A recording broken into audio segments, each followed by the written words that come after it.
Hi everybody, my name is Brian Roberts, and in this video what we're going to cover are techniques and strategies to get better at moving horizontally with your various scale positions and patterns.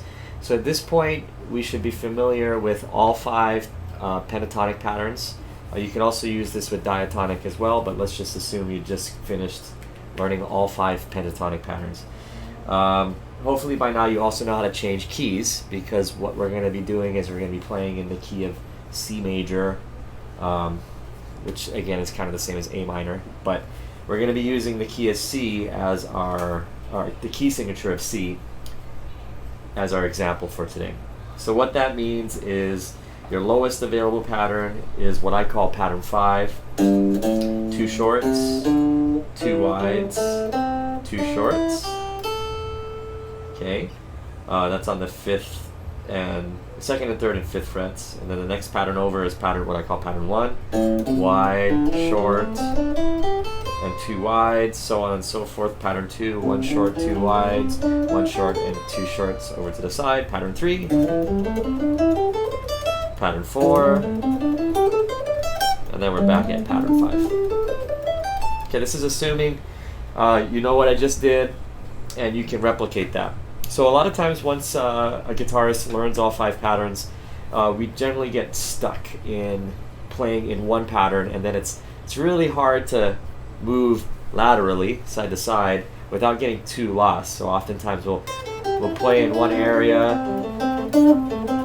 and we'll keep playing in the one spot,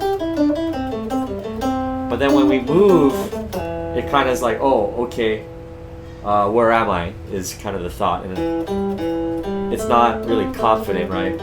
But if you want to be able to kind of move around the neck, which again is more flashy than it is actually applicable, like functional, right?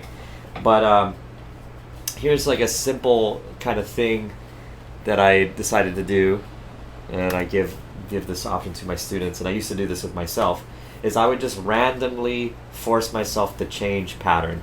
And I went online and I found a website here that is a random timer, and it says, what's the website say? It says creativetechguy.com/utilities/random timer. And so I set it to, let's maybe do 2 seconds and 6 seconds, whatever. And what this is going to do is it's going to flash when it's done. So take a look. I hit it, and at some point between 2 seconds and 6 seconds, it's going to flash. And when it flashes, that means I need to change position. And yeah, so I'm just going to have that kind of obnoxiously in the corner there. I'm going to pull up some music in the key of C. And you don't have to have music in the background, but I think it's a good idea to always have kind of music playing in the background whenever you're soloing. If it's easily available, you might as well use it. Okay, so now let's play. So I'm just going to start in pattern 1, and I'm going to noodle around. And oh, it switched, so now I'm going to move. So I'm going to stay here until I see that screen flash. Oh, okay, so I moved.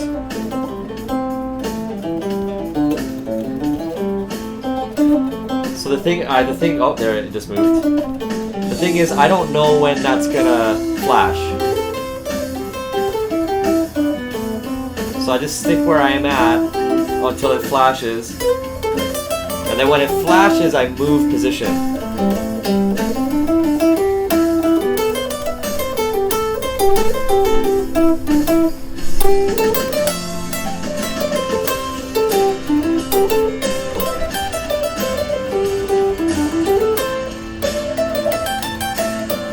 So right now I'm very predictably just going up the neck. But if you want to make it more challenging, when you see it flash, look at whatever finger you're on, or whatever side of the pattern you're on. So if you're on the higher side, that means you're going to go higher. But if I'm on the lower side, so I'm going to So I'm on the lower side of the pattern, right? Higher side's this side. So that means I'm going to go lower. That way when I'm just kind of freestyling and oh, okay, I'm on that finger, so I'm going to move up.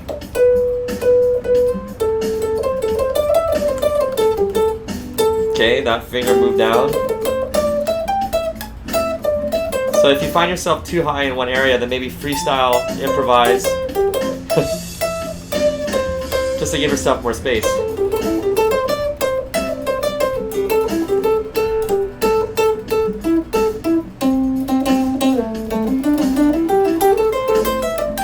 And the idea here is that you're moving position not according to yourself, so you don't have any time to like think in advance as to what you're going to do.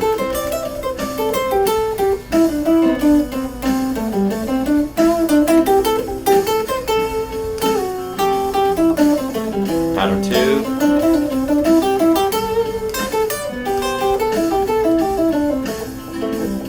You can also make it really easy by playing just the last 2 strings.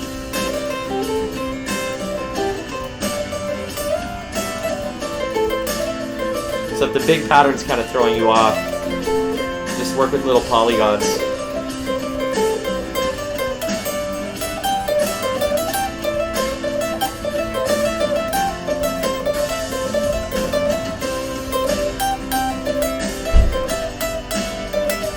Yep. And so that's my little secret to playing laterally a little more fluidly, with more fluidity. There we go, that's what I meant to say. Fluidity. And fluently. Alright, so there you go. I hope you found that interesting and insightful. I'll see you at the next video.